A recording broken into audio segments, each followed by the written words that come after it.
Welcome back into the Dynasty Nerds YouTube page. I am Garrett Price. I am joined today by Rich Dotson. Rich, how you doing, buddy? I'm doing pretty swell. And we have a freaking fantastic guest with us today. Real life NFL player joining the show today, Reid Ferguson of the Buffalo Bills. Reid, how you doing, man? Fellas, I am doing fantastic. Thank you for having me on. I appreciate it. Absolutely. I was thrilled. I didn't even realize it a few years ago that we were communicating on Twitter, and I didn't even put two and two together until like a couple months ago, and I was like, "Holy crap.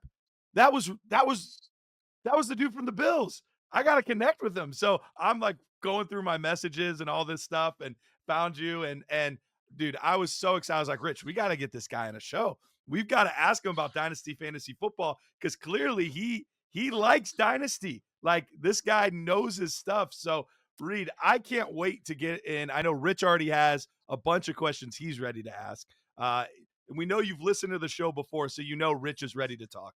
But before he gets going, real quick, tell the people how you specifically started being like, "Hey, I play NFL football, but I kind of like fantasy football too." Yeah, so I think like most fantasy players nowadays, probably been playing for a long time, right?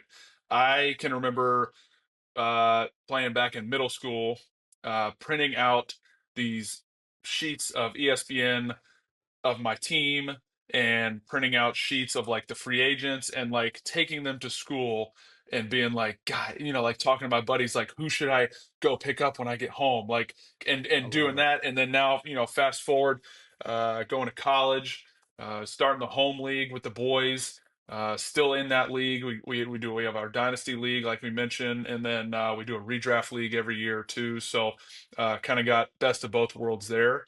But no, I mean it's just something fun and entertaining for me to kind of keep track. And I mean I'm watching all of the games anyway.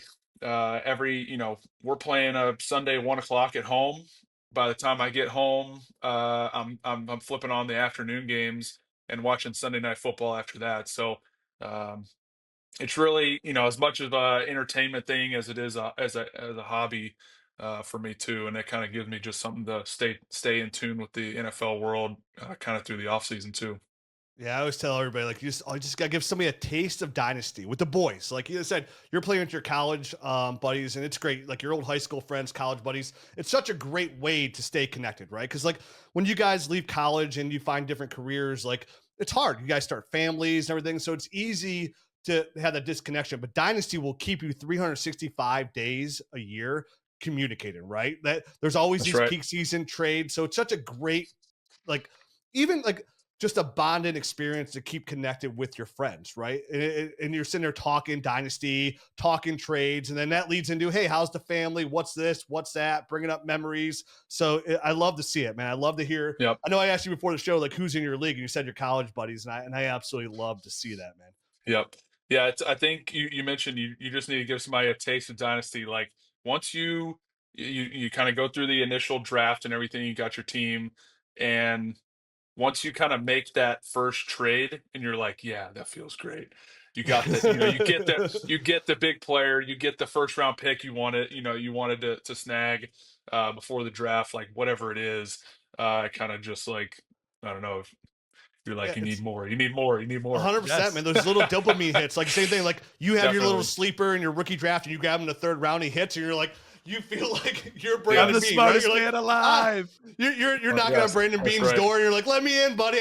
I'm taking it Yes. over right on my Or third like round rookie pick. right. Or maybe during training camp 2 years ago, you pick Puka up off the waivers. Yeah, that's it. Little things. Here we Oh, go. yeah. So There we and go. and now and now people are trying to get them off your hands. So yeah, it's fun. It's fun to follow it, and like I said, it kind of keeps me in tune with really the whole landscape of the NFL. So yeah, it's a lot of fun. Perfect. So I know, like, I mean, let's just kind of get into it a little bit. Like, I know you and like Khalil Shakir just signed your extensions recently, and congrats by the way on being the highest paid long snapper in NFL history. What an accomplishment! Appreciate Well Like that. done. kudos to you. Appreciate that. That's Thank you. absolutely awesome, man. So Thank you. congrats to you and your family. And we saw Khalil Shakir break out last year, and to, earn that contract. In NFL, everything's earned. Nothing is given in the NFL. So who, in your opinion, can you give us a little inside information, is the Bills player for us to keep our eyes on that could possibly take that next step for dynasty fantasy football rosters next year?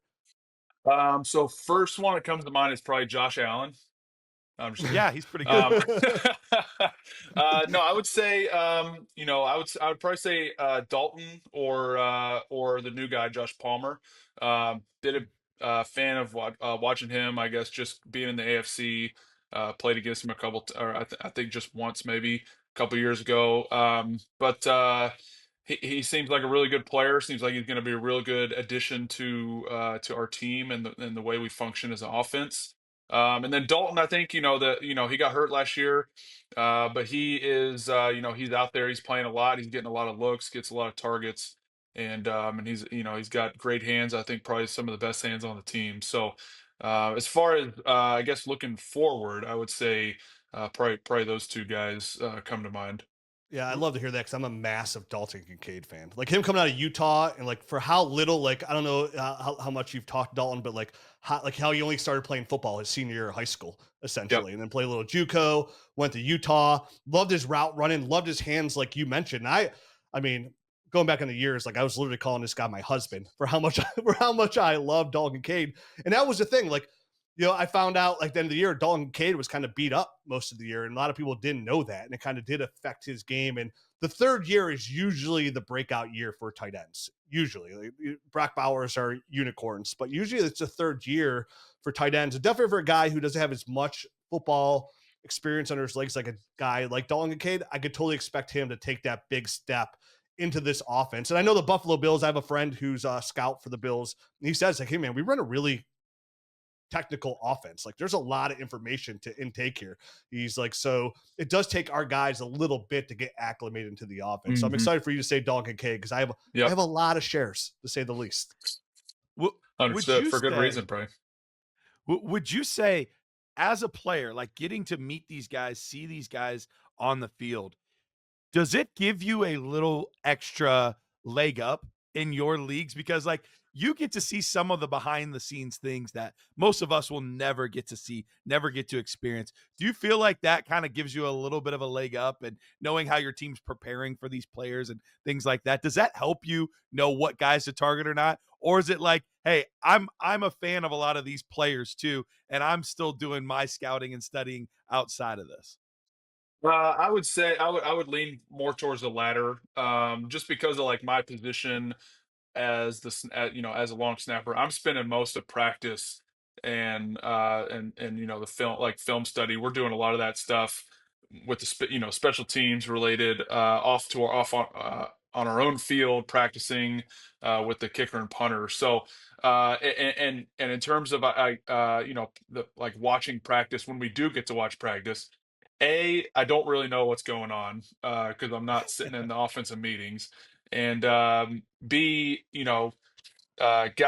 guys catch a lot of, but everybody catches balls at practice, so it's kind of easy for everybody to really look good at practice. But um, I would say, I'm watching highlights and doing, I guess I'm following you guys to kind of see what's going on as well. But I wouldn't say that gives me a leg up. I would say I'm just like I said earlier, I'm just as much of a fan of the game as anybody else. Love it. Yeah, and so you've been with the Bills since 2016. If I'm not Yeah. mistaken, you're the longest tenured Buffalo Bill. Am I correct? Currently, yes, sir. Yeah. So, is there any lessons that you've learned, like from a like that would help, like from a dynasty fantasy football perspective, of like watching roster turnover up close, like things that might be like, okay, hey, these are things that I'm going to implement when I'm drafting players because there is so much turnover in the NFL. Yeah, I would say the thing that I've learned most is probably through a dynasty lens a little bit is that uh, it takes, I would say more often than not, it takes guys longer to break out than not, right? You see some of these guys, like you mentioned, Brock Bowers, unicorn, had a great year last year. But a couple guys like that I've got on my team, like Devontae Smith, like guy Jonnu Smith is a great Yeah. example. Last year went off, when he signed with Miami, but had a pretty good career up until then, but really broke out, I guess.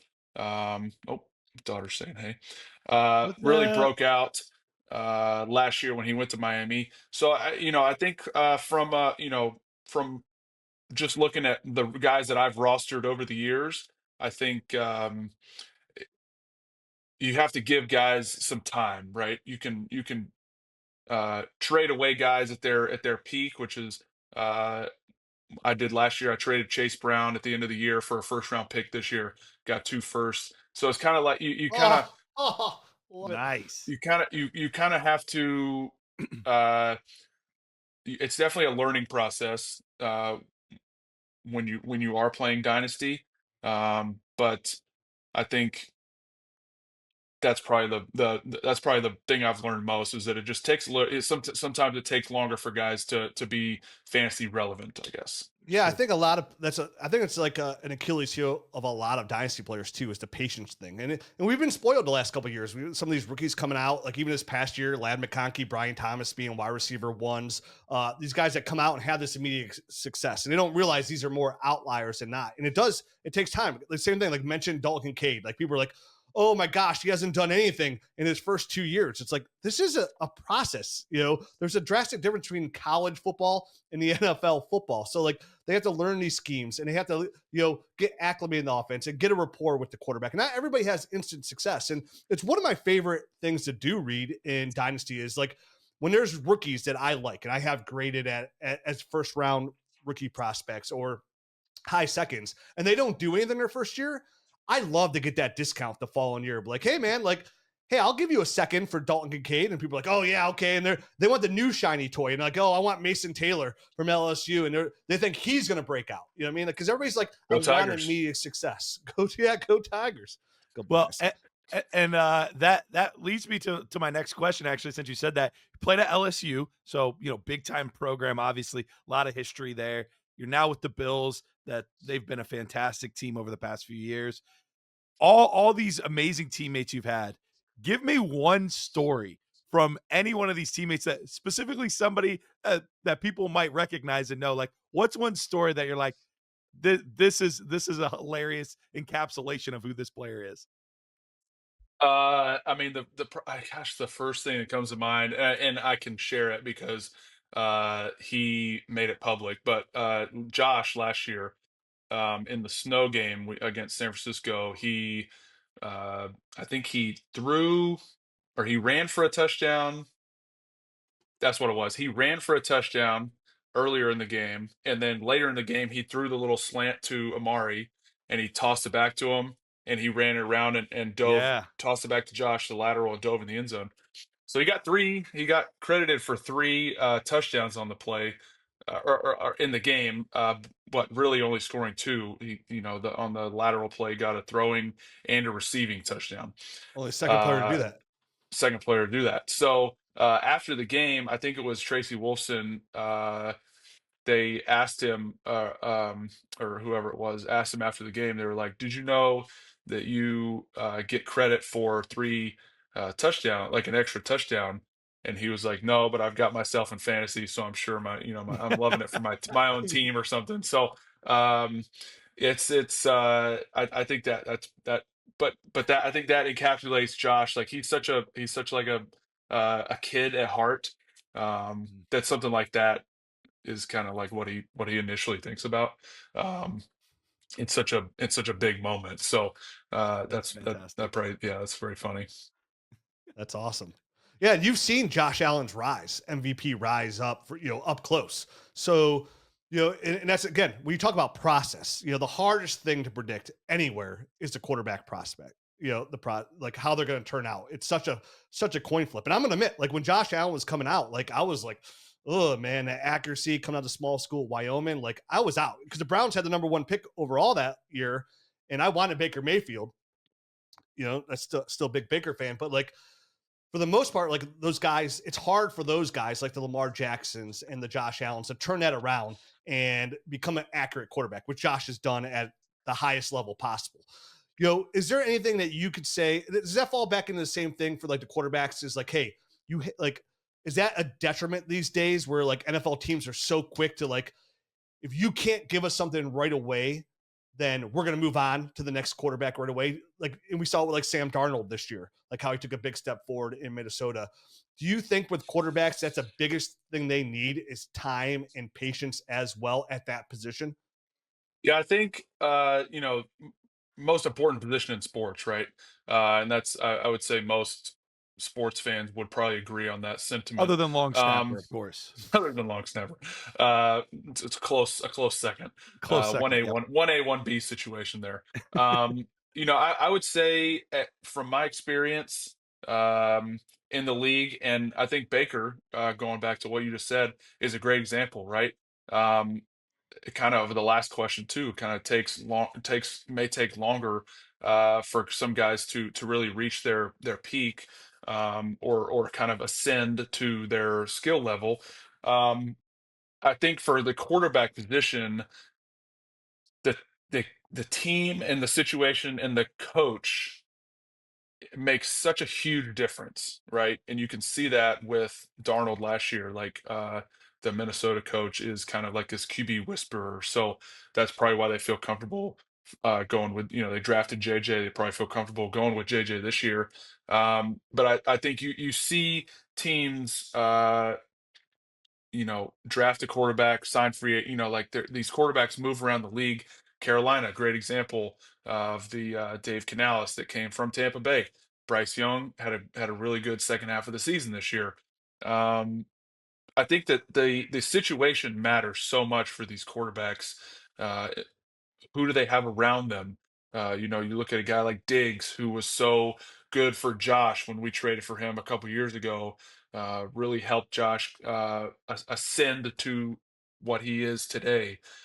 So I think, firsthand, like you said, I've seen Josh and I've seen kind of what the Bills have put around him to help him succeed, in different aspects of his game. Cole Beasley, kind of having that security blanket.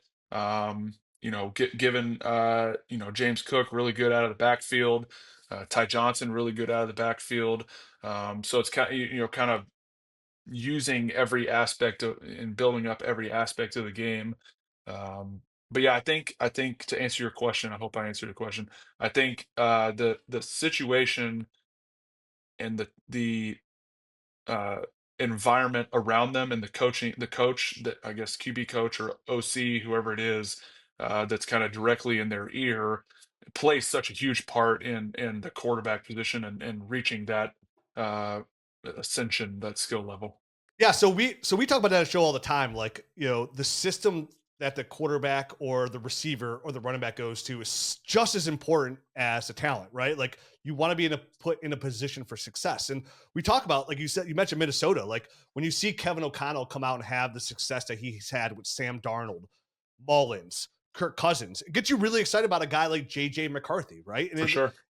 same thing with a Kyle Shanahan. It doesn't surprise you when you have a quarterback that can go out there and execute a system, an offense like Brock Purdy. You can find success. Like you don't have to be the most talented player to find success if you have the right people around you. We talk about it like the same thing, like a guy like Alvin Kamara, right? Like I've used him for years because he's arguably in the top 5 over the last 30 years of fantasy football running backs. That for how many running back Definitely. 1 years he's had. And you say like, hey, is Alvin Kamara the best running back in the NFL? No, he's not from like just a pure like talented running standpoint, but from fantasy football, yeah, because he gets it done, and it's because of the offense and system that he plays in. Sean McVay out there as well. So it's very important about who's around you, and it just at the same time. Again, I know as a Cleveland fan, personally, like the people around you could just as easily sink you, right? When they have the wrong intentions. When you have a guy like Brian Hoyer out there who's playing really well and you have a winning record, and then the GM and the coach are like, oh, well, we drafted Johnny Manziel, bench him and put him in because that's what we want to see and what the people want to see. It's like, No, that's not how you develop, players. You got to put them in the right position and at the right time. Because just as like you said, just as easy again, from my opinion, as you can elevate a player, I think at the same time, the wrong situations could break a player.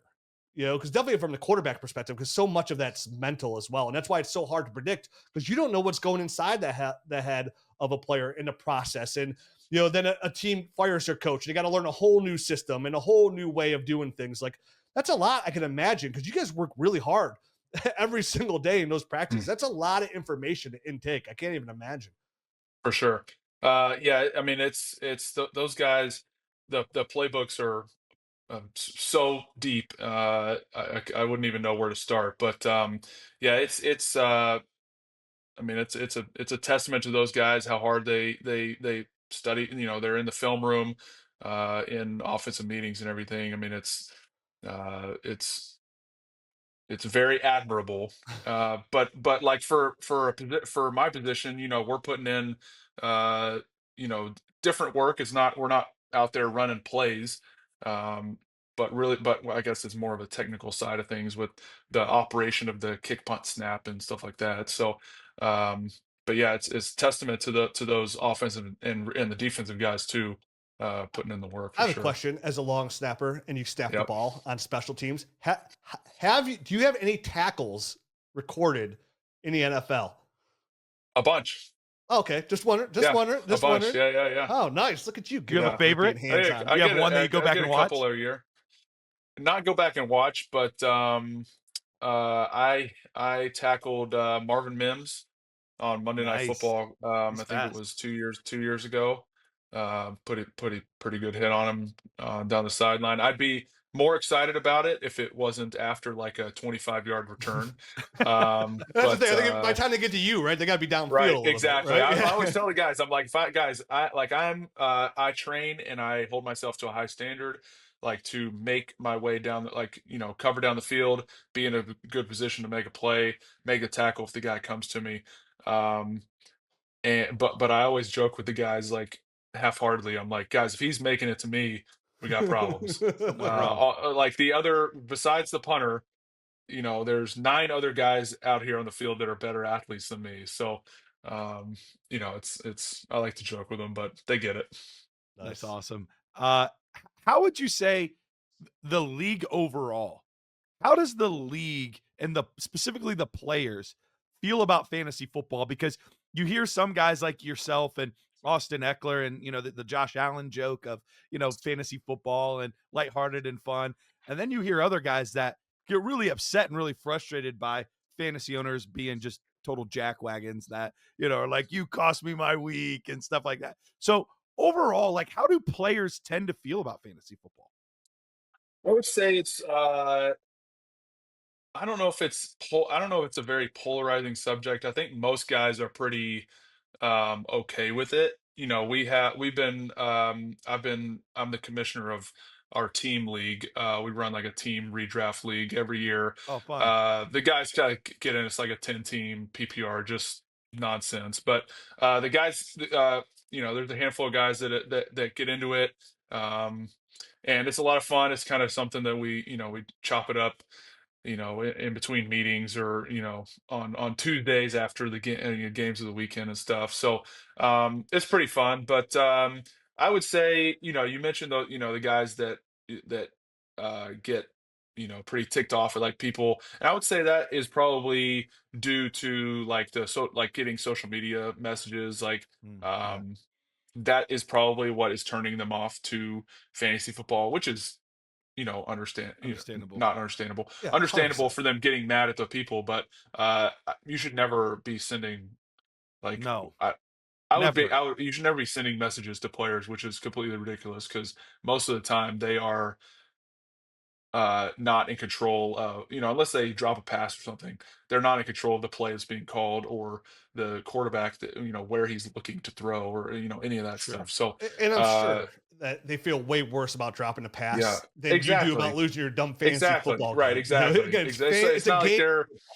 exactly. They're not dropping it on purpose to spite you and your team to make sure you lose by point 0.8 points that week or whatever it is. So, Bill Wilson, yeah, 6208. This is exactly. for you. Suck it, man. Yeah. Exactly. So, understandable that they get upset for getting those messages, but the messages shouldn't be a thing in the first place. Do you So, have in your um, 10-man league for the team, do you have offensive players on your team? Like is Josh in your league? he always drafts himself. I'm saying do they make sure they draft themselves? Yeah, That's the big yeah. thing. Yeah. He always drafts himself. Gabe Davis was in it a couple years ago. I think he had himself. So yeah, if the offensive guys are in the league, they'll usually try and snag D- their own guy. Does But anybody try to snipe like another guy and get him on their team? um, that's a good question. I don't think so. Oh, that would be fun. Uh, yeah, I don't think I'll so. I think trade it, you. I'll trade you. but I, I'll trade you. well, exactly. I mean, really, I'm like, if you wanna draft yourself in this round, I'm fine with that. Like I'll take this other guy who I think is a better value in the third round or whatever. Uh, That would be you so know, funny. Like, or if you reject, hey, I'll trade you. I'm like, oh, that's not fair value. yeah. I don't You're not want good Like, it. enough for okay. this deal. And that's why I've been in the finals almost a couple years in a row. So That's right. Gotta think with your head, not your heart. that's It right. can burn you sometimes. So, Absolutely. so, Go ahead, Rich. oh no. So like speaking of teams, like you have your dynasty team right now. Like how's your team looking right now? Like in your home league. How are you Pretty feeling good. about it? Let me pull it up here. No One worries. QB PPR, correct? Okay. Unfortunately, the recording cut out here when he was going to his team. So I'll just fill you guys in real quick on his team. We have quarterbacks Dak Prescott, Caleb Williams, running backs. We have Jameer Gibbs, Jonathan Taylor, Tony Pollard, Tyler Algier, Jerome Ford, wide receivers Puka Nakua, Devonta Smith, Josh Downs, Rashad Bateman, and then Jonnu Smith and Dalton Kincaid are his tight end. So we're just discussing his team. It's a good class Pretty for it. promising. Good class for running backs. So I'm Yeah. hoping to maybe snag a I couple of those I guys. think those picks really align with your needs too, because you like obviously your first two starting running backs are gold, Stud. right? And Tony Yeah. Pollard, he's an okay third. And at 1-6, you gotta imagine Ted McMillan, with his probably draft capital, he's gonna probably go in the top 5 in a 1 QB league. So you're gonna be in position to probably get at 1-6 the 5th or 4th best running back. And in this class, that's fantastic. You're gonna miss out on the Yep. top 3, or you're gonna Yep. miss out on. But like you might be in a really good spot to get Quinshawn Junkins right there, which would be great for your team. And at 10, like people are gonna doo-doo on this receiver class, but this receiver class isn't that bad.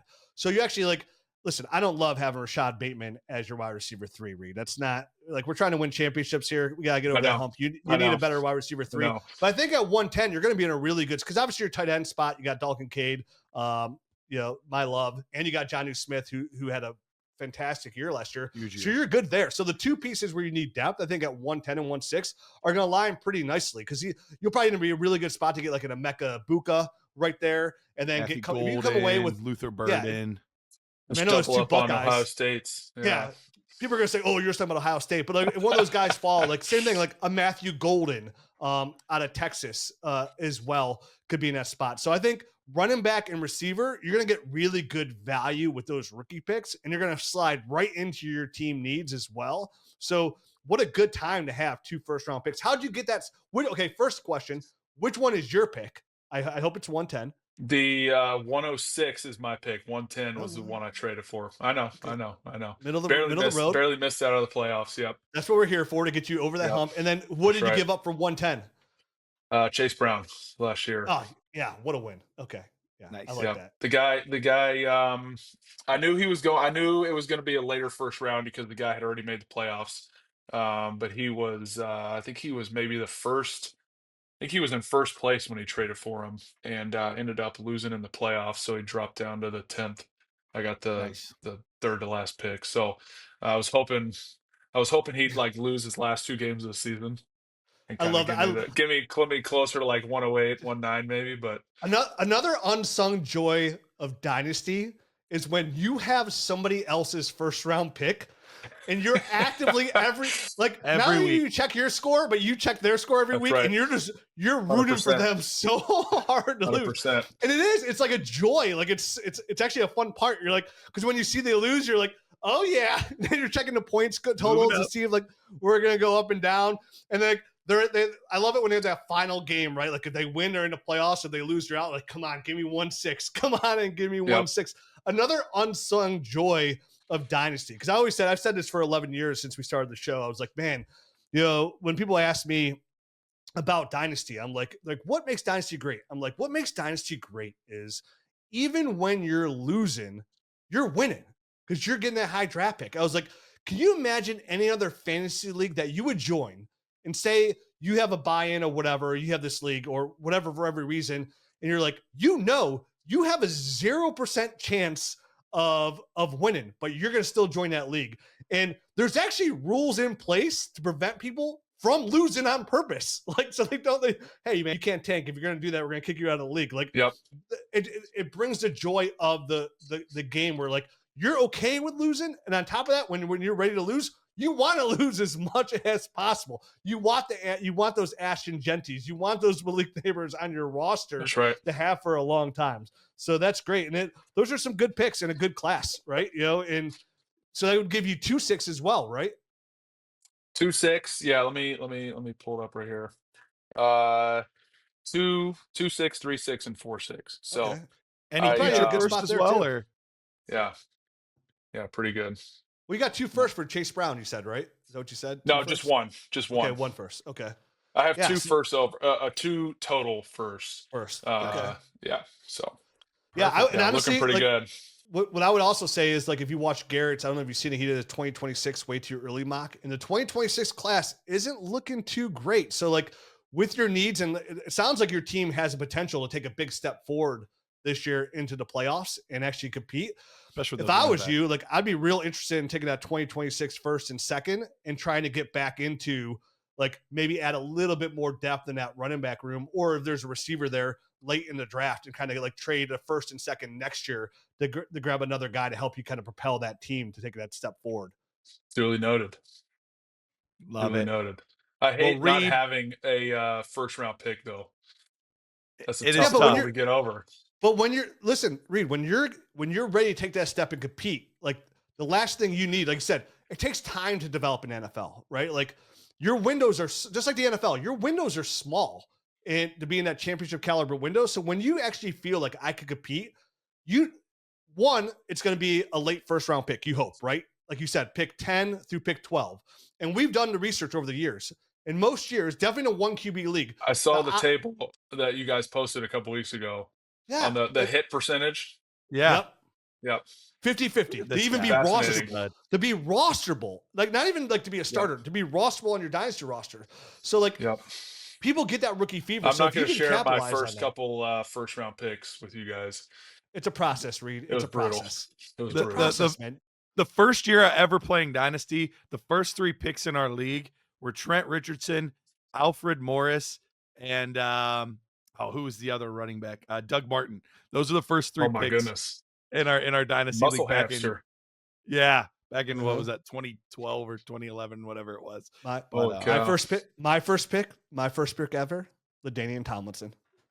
Look at this guy. Hang him up. Hang him up after that. Holy cow. Dude, I got his helmet on my wall in there. That's fantastic. So my son went to Bills camp last year for the last couple of years. He gets all the players on it because, like I said, his best friend's uncle's a scout for the Bills. Okay. So they bring him with them to camp the last 2 years. He gets all the players autographs. I think if he goes again this year, because my brother-in-law gets NFL helmets, I'll give him a helmet and say, "Go get Reid's autograph." Because I told him this year, I was like, "Hey, man," and I'll just take your helmet only and put it on my shelf. But he's like, I was like, "Hey, last year I told him, I was like, you gotta go get Dolan Kincaid's stuff for me." I was like, "I want you to tell him when you see him that your dad loves him. And he came home from camp. I was, you tell Dolan I loved him. He's like, no, Dad, I did not tell him that. But he meets Josh every year, and Josh, like you said, Josh is a good dude. Like Josh has been super cool Yeah, he's great to too. my son these last couple of Yep. years. So That's it's awesome. fantastic. I have to Very get cool. Reid's helmet. I have a whole wall of NFL helmets signed by like That'd be great. a lot of it has to do with like my all-time Dynasty team because I've been playing Dynasty for 22 years. So I got Drew Brees up there, LaDainian Tomlinson. So like I have my wall of Dynasty. I'm Yeah. going to get a Reid Ferguson Bills helmet up there. One Absolutely. of my favorite things that I think the fantasy community in general does is after the championship week every year, somebody, I don't know who it is, maybe Schefter or somebody posts like a big sheet of like all the star players and what like their charities that they work with are. And you know, if this guy won you your league, you know, like donate to his charity or get his jersey or something like that. I think Absolutely. that's really cool. Yeah. Absolutely. Well, Reid, thank you so much for taking time out of your day to join us, to indulge us Absolutely. in our love for Dynasty Fantasy Football. Anything that you want to say to the good folks out there before we get out of here? Oh man. Subscribe to to Dynasty Nerds. Heck yeah. This guy, You what a guys do a great stud. job. I know I told you beforehand, but it's you guys do a great job putting out in a very entertaining and easy to listen, easy to consume um, form. So, and for the less, I would say less aggressive researchers like myself who depend on what you guys put out, makes it very easy. So I appreciate it. We Means a appreciate lot. you. Thanks. Well, appreciate you guys listening to this episode. Make sure you comment below how many Reid Ferguson jerseys you're going to purchase after this video. We appreciate you guys. We will see you guys next time.